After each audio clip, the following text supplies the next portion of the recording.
오늘 성부, 성자, 성령 하나님 마지막 10번째 말씀입니다. 삼위의 하나님 또 일체의 하나님, 삼위일체의 하나님에 대해서 말씀드리겠습니다. 삼위일체 개념은 참 어렵습니다. 인간의 이성 언어는 절대 이해할 수 없는, 어떻게 세 명인데 동시에 한 명이 될 수 있나 이해할 수 없는 그런 이론입니다. 우리는 믿음으로 삼위일체에 대해서 받아들일 수밖에 없습니다. 삼위일체의 개념을 정립한 어거스틴도 삼위일체에 대해서 나도 잘 이해할 수 없다, 완벽히 이해할 수 없다라고 말했을 정도입니다. 기본적으로 삼위일체 이론은 세 분이시지만 한 분이신 하나님이라는 신앙 고백이 있어야만 가능한 그러한 이론이 되는 줄 믿으시길 바랍니다. 우리 삼위일체 하나님을 고백하며 믿는 저와 여러분들이 될 수 있기를 주님의 이름으로 간절히 축복합니다. 손오공이 머리카락을 딱 뽑아서 분신술을 하죠. 머리카락을 많이 뽑으면 많은 손오공이 나타나고요, 적게 뽑으면 적은 손오공이 나타납니다. 분신술이라고 합니다. 이건 필요에 의해서 그렇게 하는 거죠. 많은 그 상대와 싸우기 위해서, 아니면 사람을 헷갈리게 하기 위해서 그렇게 하는 건데, 삼위일체는 어떤 사건이나 필요에 의해서 생긴 것이 아닙니다. 태초부터, 아니 태초 이전부터 성부, 성자, 성령 삼위일체 하나님은 독립적으로 존재하셨고 또 동시에 하나로 존재하셨습니다. 삼위일체 하나님은 완벽하게 연결되어 있다, 하나로 연결되어 있다라고 하는 의미입니다. 십자가 사건을 예를 들면 성부 하나님께서 성자 하나님께 내려가서 성육신에서 이 불쌍한 백성들을 구원합시다. 그래서 예수님이 그렇다면 저도 그 의견에 동의합니다. 그리고 가신 게 아니라, 고민하다 가신 게 아니라, 성부 하나님의 마음이 이제 성자 하나님께서 이 땅에 가셔서, 세상에 가셔서 사람들을 구원하시기 십자가에 죽으셔야 한다라는 생각을 하실 때 동시에 성자 하나님의 마음에도 머리에도 똑같은 생각이 계셨다라는 것이죠. 그래서 서로 순종하고 순종하지 않고 서로를 따르고 이런 문제조차가 아니라 그냥 생각하면 서로가 서로를 따르는, 생각하면 서로가 서로를 존중하는 그러한 관계가 삼위일체 하나님의 존재입니다. 혹시 연주회 가끔 가십니까? 연주회. 그 노래하는 콘서트 말고요. 연주회는 그 악기의 소리로 뜻을 전달합니다. 그렇죠. 근데 저는 귀가 싸구려라. 도대체 어떤 연주를 들어도 이게 무엇을 뜻하는지 잘 모르겠어요. 정말 잘 모르겠어요. 이해가 잘 되지 않아요. 그리고 연주회 가면 뜻도 모르겠죠. 또 언제 박수 쳐야 될지도 잘 모르겠어요. 이때 박수 쳐야 될 것 같은데 잠잠해요. 그럼 혼자 박수 칠 수 없잖아요. 또 박수를 치는데 그만 쳐도 될 것 같은데 계속 쳐요. 우리가 무슨 공산당도 아니고 뭐 이렇게 박수를 오래 치나. 그래서 박수를 치다가 힘들면 나일론 박수 소리 안 나는 박수, 그렇게 하는 척 합니다. 잘 몰라서 주변 사람들이 어떻게 하는지 눈치 봐서 그렇게 따라 합니다. 근데 다 몰라도 한 가지 아는 건 있어요. 휴대폰은 진동이나 무음으로 하고 들어가야 된다는 거. 연주회 하는데 연주를 막 하고 있는데 휴대폰 벨소리가 울리면, 갑자기 트로트가 나오면 그럼 그 연주회가 완전히 망가집니다. 그 연주회가, 그 연주하는 사람들은 완벽하게 완전하게 준비했다고 하더라도 그 전화 벨소리 때문에 망가지게 되어 있어요. 연주하는 사람들 마음도 좀 망가지겠죠. 상처가 되겠죠. 소음이 없어야 연주회가 성공할 수 있다. 요 정도는 알고 있습니다. 세 분이신 하나님의 연주, 세 분이신 하나님의 연합, 조화, 하모니, 이곳에도 소음이 존재하지 않습니다. 어떠한 소음도 이 연합과 이 화음을 깨뜨릴 수 없습니다. 삼위일체 하나님은 그렇게 완벽한 조화와 완벽한 하모니로 창조의 역사도, 구원의 역사도 이루셨습니다.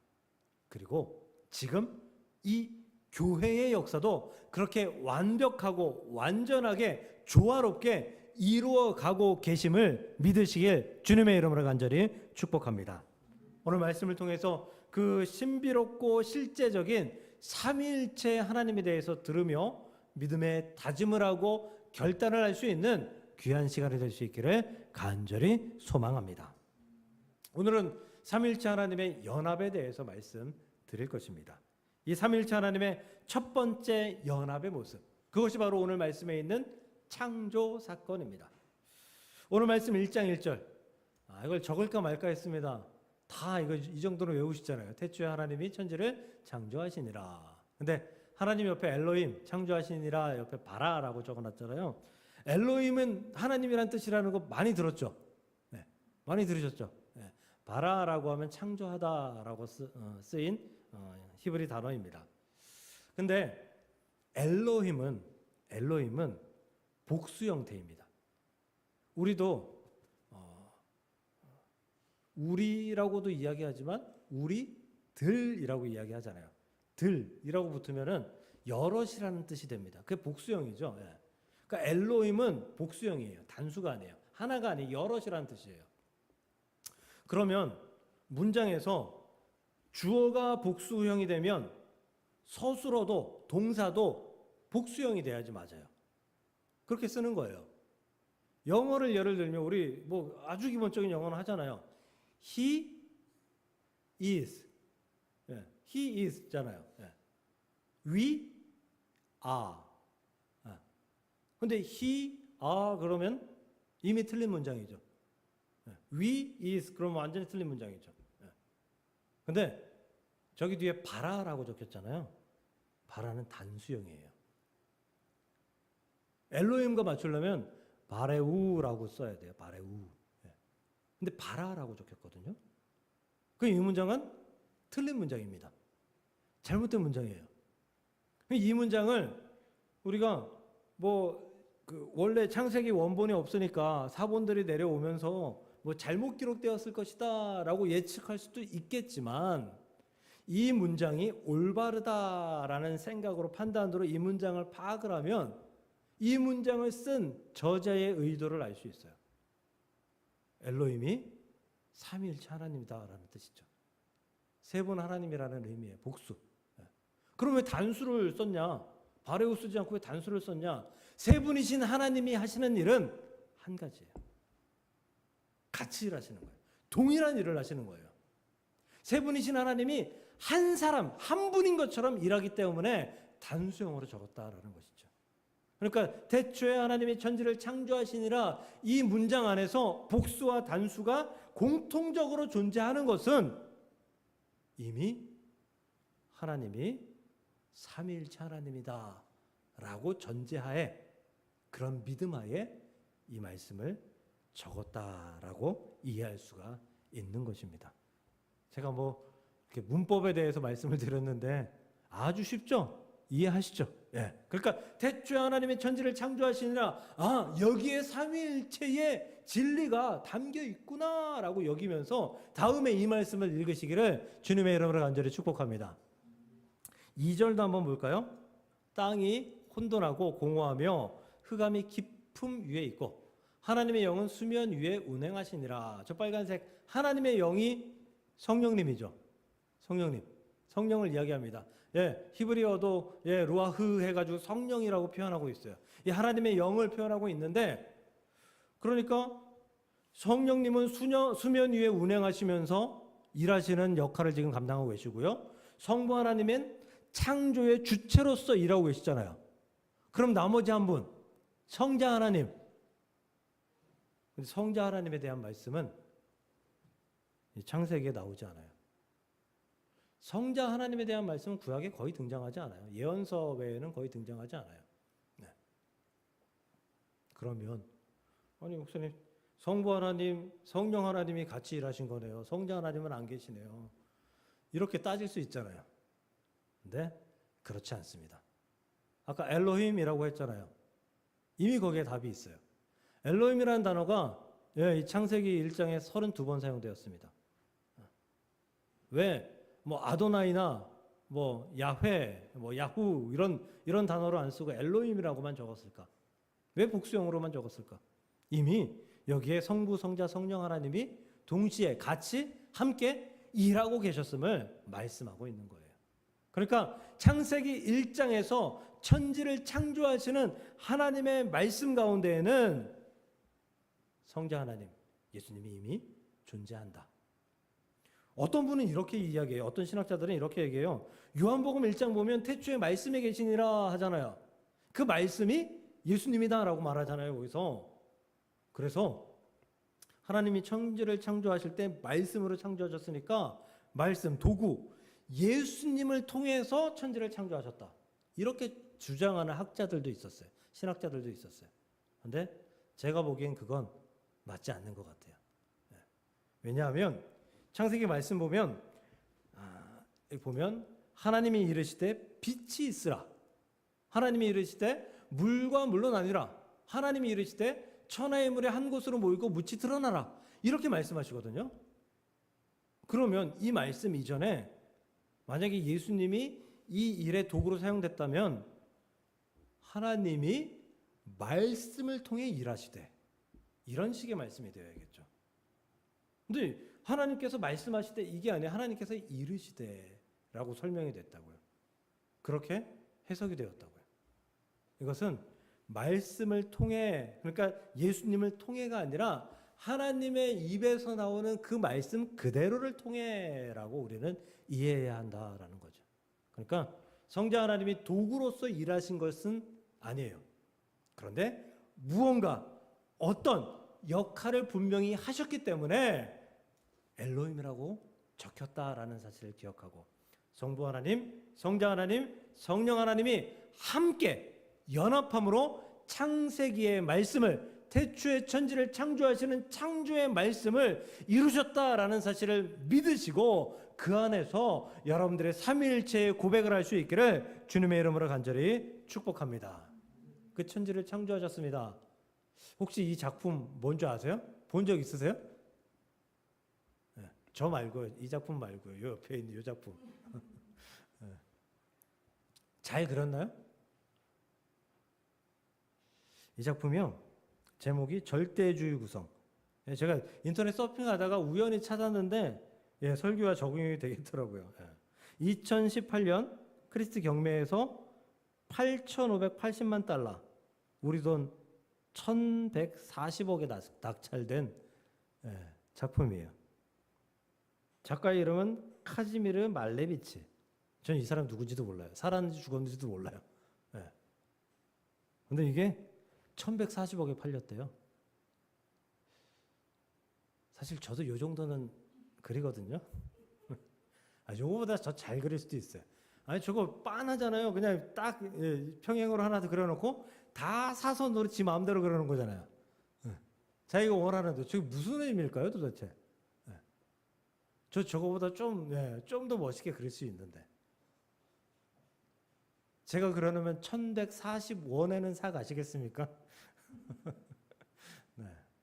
이게 그 가격에 팔렸다라는 것은 이 작가의 가치를 아는 사람이 그 가치를 지불했다라고 볼 수 있는 거죠. 네.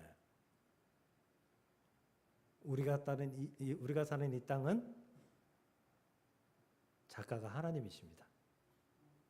이 땅의 가치가 그만큼 높다는 거예요. 세상 사람들은 잘 몰라요. 근데 우리는 알아요. 왜? 하나님의 가치를 알기 때문에. 하나님께서 이 땅을 그때의 창세기 그때의 태초의 그때에 창조하셨고 우리에게 선물로 주셨다라는 거예요. 그러니 이 땅을 살아가는 게 우리에게 힘든 일이 되어서는 안 됩니다. 물론 힘든 일이 있죠. 어려운 일들이 있죠. 낙심되는 일들이 있죠. 고통받는 일들이 있죠. 그러나 그 모든 것을 떠나 하나님께서 우리에게 이 땅을 선물하실 때, 우리에게 주실 때 그것은 은혜로 주셨고 사랑으로 주셨고 축복으로 주셨고 말씀하셨듯이 심히 좋았더라라고 축복하시면서 우리에게 허락하신 그 땅이라 믿으시고 이 땅을 살아가면서 힘든 일이 생길 때에 하나님께서 내게 선물로 주신 이 땅을 살아가며 내가 행복하게 살아갈 수 있도록 주님 나를 도와주옵소서. 하나님의 연합을 통해 하나님의 은혜를 통해 이 땅을 우리에게 주셨으니 내가 이 땅 가운데에서 충만하게 생육하고 번성하여 충만하게 살아갈 수 있도록 인도하여 주옵소서. 기도하며 믿음으로 살아갈 수 있는 저와 여러분들이 될 수 있기를 주님의 이름으로 간절히 축복합니다. 두 번째 연합은 인류 구원 사건입니다. 요한복음 3장 16절이죠. 하나님이 세상을 이처럼 사랑하사 독생자를 주셨으니 이는 그를 믿는 자마다 멸망하지 않고 영생을 얻게 하려 하심이니라. 네. 여기서 세상을 사랑하신 이가 성부 하나님, 맞죠? 독생자가 성자 하나님. 에이, 목사님 그런 또 여기 성령 하나님 없네요. 하나씩 꼭 빼먹어요. 네. 성령 하나님은 보이지 않는 곳에서 구원의 역사를 가능케 하신 보좌의 하나님이십니다. 예수님께서 승천하신 후 제자들을 위로하시고 교회를 세워가신 분이 성령 하나님이십니다. 그래서 성령 하나님 할 때 보혜사라는 말씀을 드렸잖아요. 구원과 구속의 역사 가운데에 보혜사 성령님께서 우리에게 감동을 주시고 우리가 예수를 믿게 하시고 우리가 성부 하나님을 찾게 하는 그런 역사를 성령 하나님께서 이루셨다라는 사실도 우리는 기억해야 합니다. 구원의 역사도 구속의 역사도 성부, 성자, 성령 하나님께서 한마음 한뜻으로 우리를 위해서 일하신 사건임을 믿으시길 바랍니다. 그럼에도 불구하고 구원의 확신이 흔들릴 때가 있죠. 흔들릴 때가 있어요. 그래서 기도하다 안 이루어지면 하나님 어디 계신 거예요 도대체. 어떨 때는 좀 짜증내면서 답답한 마음으로 기도할 때도 있어요. 하나님의 역사가 분명히 이루어진다 하셨는데 왜 아무것도 보이지 않느냐고. 우리는 구원의 확신에 대해서, 믿음에 대해서 흔들릴 때가 있습니다. 그러나 우리의 구원이 이 땅을 창조하실 만큼 그만큼 소중하고 아름답기에 연합하셔서 성부 하나님이 계획하시고 성자 하나님이 출현하시고 성령 하나님께서 우리의 마음을 감동케 하셔서 우리를 구원케 하셨다라는 사실을 기억하시며 하나님 그 어려운 일이, 그 소중한 일이 내 가운데 일어났습니까? 내가 그것을 소중하게 여기고 내가 그것을 아름답게 여기며 내가 그것을 떠나지 버리지 않도록 하나님 나를 붙들어 주옵소서. 흔들리지 않게 하여 주옵소서. 기도하며 승리할 수 있는 삼위일체 하나님의 백성들이 될 수 있기를 주님의 이름으로 간절히 축복합니다. 마지막 세 번째로요. 고린도후서 13장 13절입니다. 이건 여러분들이 좀 읽어주세요. 시작.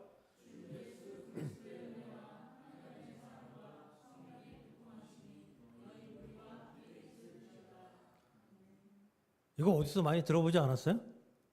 어디서 들어봤어요? 네, 축도에서 들어봤죠. 네. 주 예수 그리스도의 은혜, 하나님의 사랑, 성령의 교통하심. 축도의 3요소입니다. 반드시 해야 되는 거예요. 근데 전 처음 축도할 때 이게 좀 헷갈렸어요. 왜냐하면 예수님 그러면 사랑이잖아요. 하나님 그러면 은혜잖아요. 그러니까 아니 왜 주 예수 그리스도의 사랑과 하나님의 은혜와 이렇게 돼야 될 것 같은데 거꾸로 되어 있는 거예요. 그래서 처음에 이게 자꾸 헷갈려가지고 그 성경 맨 앞에다가 이 축도를 적어놨어요. 처음에 예수 사랑, 하나님 은혜, 성령 교통 적어놨어요. 앞에 두 개가 자꾸 헷갈려가지고. 그래서 축도에는 예수님의 은혜와 하나님의 사랑과 성령의 교통하심이 반드시 들어가야 됩니다. 반드시. 저 신학대학 동기가 목사 안수를 받고 처음 축도하는 날이었습니다. 창원에서 목회하는 친구인데요. 근데 저도 첫 축도가 기억이 나요. 굉장히 떨렸거든요. 설교하는 것보다 더 떨리더라고요. 예. 이 친구 역시 매우 떨었고요. 이제 축도 순서가 돼가지고 단에 섰습니다. 근데 앞이 깜깜하더랍니다. 깜깜할 수밖에요. 눈 감고 기도하는 건데 뭐. 깜깜하더래요. 근데 앞만 깜깜한 게 아니라 입이 안 떨어지더래요. 예. 시작해야 되는데 예수님의 은혜와 예수님의 은혜와 하나님의 사랑과 성령의 교통하심. 이걸 계속 외우고 들어갔는데 첫 마디가, 그걸 외우다 보니까 첫 마디가 기억이 안 나는 거예요. 한참을 들고 가만히 있다가 요새는 그래서 요새는 그러니까 회중들이 갑자기 크크크 되는 거예요. 목사님 실수하셨다 이거죠. 근데 사실 요새는도 맞죠, 뭘.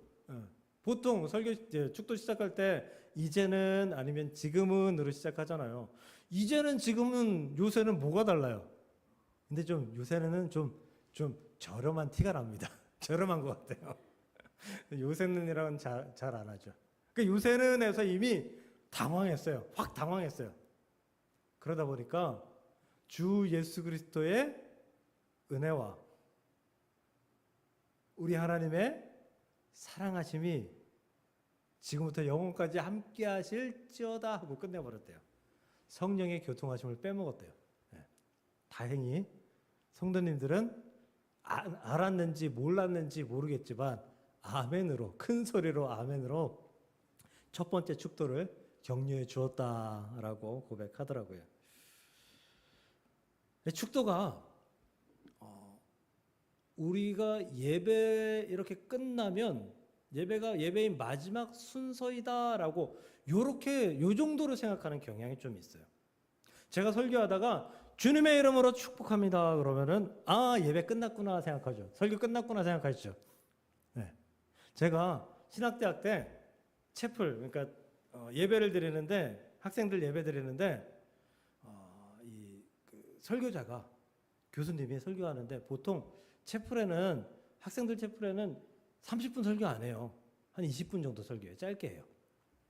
근데 그날 30분 정도 설교하시더라고요.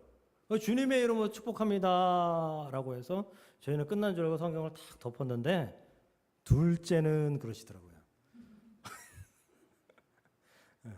얼마나 당황했는지, 얼마나 실망했는지.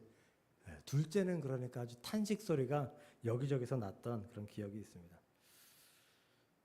예배를 인도하는 사람이 축도를 시작하면, 지금은 시작하면 이제 예배 끝났구나라고 인식합니다. 그건 무조건 반사 그런 거니까 이해합니다. 근데 그걸로 끝나면 안 된다는 것입니다. 예배가 끝나는 신호가 축도가 아니에요. 이제 예배 끝났습니다. 이게 축도가 아니라고요. 축도는 성부, 성자, 성령 하나님께서 성도 한 사람 한 사람 삶에 개입하셔서, 이제 예배 끝나고 나가서 세상에서 살아야 되잖아요. 그 삶에 개입하셔서 그 사람이 믿음의 삶을 살아갈 수 있도록 그 사람과 함께 하여 주옵소서라고 기원하는 기도예요. 그 사람의 삶을 축복하는, 삶을 격려하는, 삶을 기원하는 그러한 기도다라는 거예요. 흔들리지 않고 믿음으로 온전한 삶을 살아갈 수 있기를 소망하는 기도.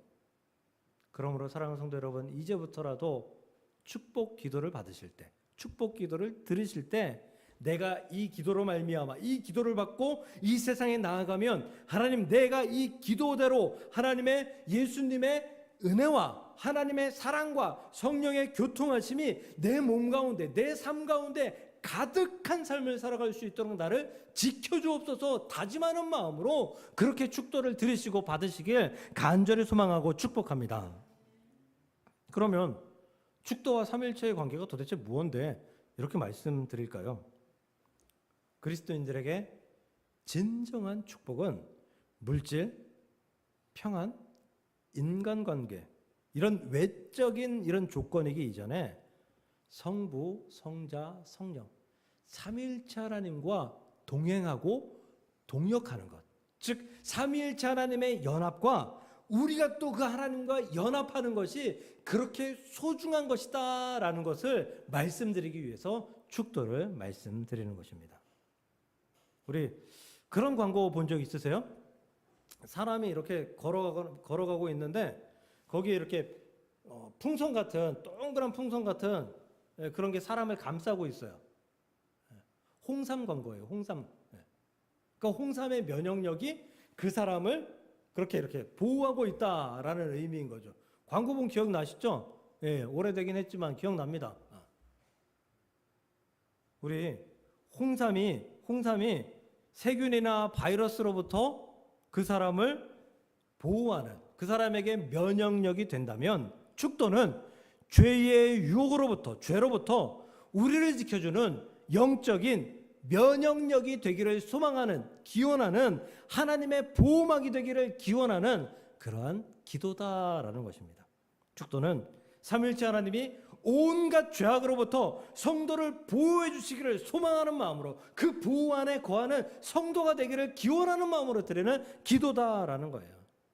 그러므로 그 축도를, 그 삼위일체 하나님의 임재하심이, 함께하심이, 보호하심이 우리 가운데 있고, 나는 그 보호하심과 동행하는, 내가 그 보호하심을 동역하는 하나님의 백성이 되기를 소망합니다 라고 다짐하는 그러한 기도인 줄 믿으시고, 그렇게 축도를 받고 드리며 그렇게 축도대로 살아갈 수 있는 우리 모두가 될 수 있기를 주님의 이름으로 간절히 축복합니다.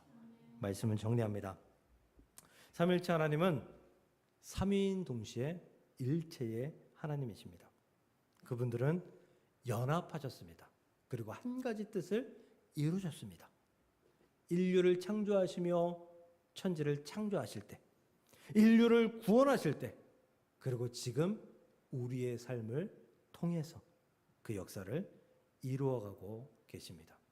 그러므로 이제는 그 연합하신 하나님과 더불어서 우리도 하나님과 연합한 발걸음을 가지고 살아가기를 간절히 소망합니다. 주님의 손이 되고 주님의 발이 되어서 주님이 생각하시면, 주님이 말씀하시면, 주님이 뜻을 품으시면 우리는 걸어가고 일할 수 있는 그런 참된 동역자들이 되어야 되는 줄로 믿습니다.